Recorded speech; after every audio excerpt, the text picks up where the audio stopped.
What have we received in the 10 years, even longer, that international oil companies have operated in Kazakhstan? We haven't received anything other than a natural resource-based economy. Our economy is very dependent on the price of a barrel of oil. Furthermore, even though we have enormous reserves of oil and gas, Kazakhstan is still struggling with energy crises. We have the most expensive gas for our cars. It's ridiculous. We live in a country where they drill for oil, but for us, oil is expensive. We still have problems with natural gas. The country's not fully gasified. This document, the Final Production Sharing Agreement, which was signed at the end of the 1990s, is probably one of the most scandalous documents for Kazakhstan. This agreement doesn't provide anything to the Kazakhstani people, to people living in Kazakhstan, or to the country in general. Why? Because all of the regulations that were registered in the document and which appear to guarantee social payments for the public, some kind of project to be implemented by investors, etc., all of that was actually a set of procedures to allow the uncontrolled export from Kazakhstan not only of raw materials, but also money. And this was all hidden in camouflage behind flowery language. You see, all those payments which investors would carry out in the country within the bounds of the Production Sharing Agreement, all the social benefits, all the fines, everything they would pay during the 40 years they leased the rights to the field, all would be returned to them at the end of this in accordance with the agreement. As a matter of fact, this isn't an agreement on production sharing, but more like the colonization of America by white people when they exchanged beads for gold. It's the same thing. We get beads and they get gold. Still, this is only a small part of the problem, just the tip of the iceberg.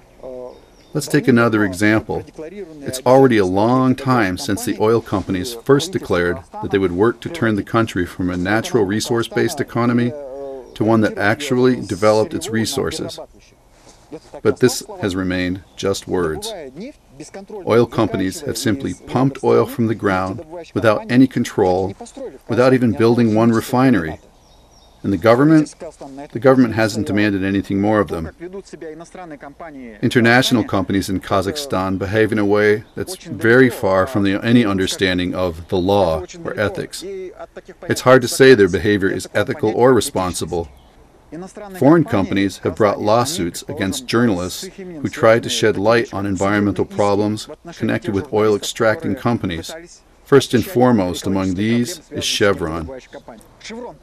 These include lawsuits against Artur Shakhnazarian, who reported on environmental aspects of Chevron's operations in Atyrau Oblast at Tengiz. In Atyrau Oblast, violence was used against journalists and civil society activists. But Chevron always distanced itself from that, saying that it didn't have anything to do with that. In western Kazakhstan Oblast, we have a consortium of international companies which is developing the Karachaganak oil and gas condensate field.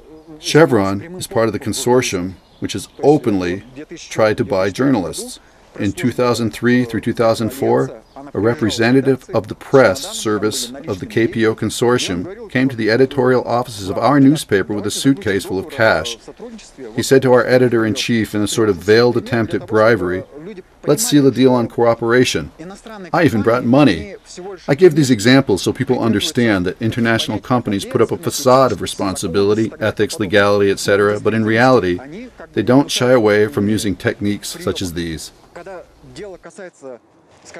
When the issue is money and profits, Chevron plays an active role.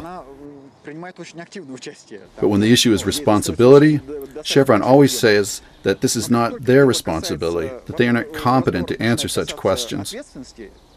In other words, they resort to legal formulations, allowing them to avoid responsibility. At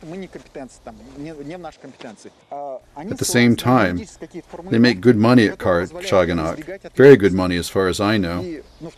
And Chevron's a sufficiently powerful organization because when the discussion was about giving 10% of the shares at Karachaganak to Kazakhstan, ENI and British Gas gave up the shares. But Chevron did not. Chevron simply said, "Excuse me, but our share is sacrosanct."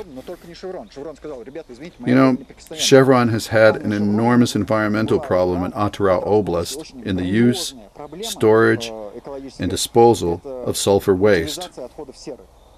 The problem is that the company wasn't using the waste for anything, but rather storing it under the open sky. The sulfur was blown around by the wind, eroded by the rain, and soaked into the soil. Still, that didn't seem to concern anyone.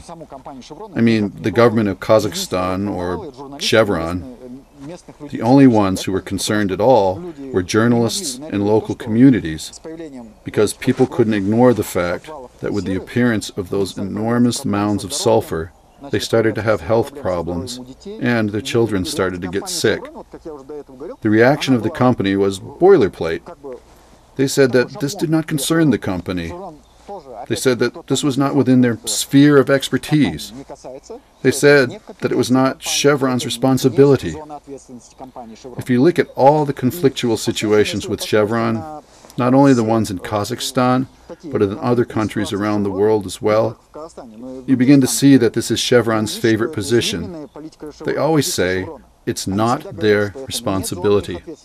All of this is the basis for my statement that Chevron is the most irresponsible company. And when they say that we are a socially oriented company and that they are taking steps in the area of corporate social responsibility, etc., that's all hypocrisy. In fact, this is the most irresponsible company, and though it takes some sort of responsibility on itself, it doesn't implement it, and it doesn't really accept any responsibility, and doesn't think it necessary to answer for this.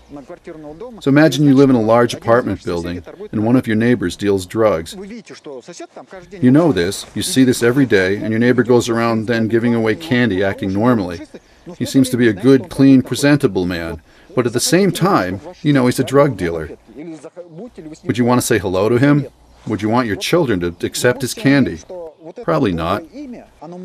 I'm more than sure that a good name means a lot. It's your reputation. But I doubt Chevron wants to be compared to drug dealers and gangsters. We have to understand that the time when this was just our Kazakhstani problem is over. This is a problem for the entire world. And it's not even a question about whether the shareholders of Chevron will know. The main question is, will the world society know?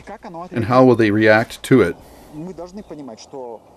We have to understand that if we continue to let our corrupt bureaucrats and the equally corrupt oil company managers play these games, then sooner or later, we will all be dealing with the exact same problems, and we'll have incidents very similar to what happened in Zhanaozen.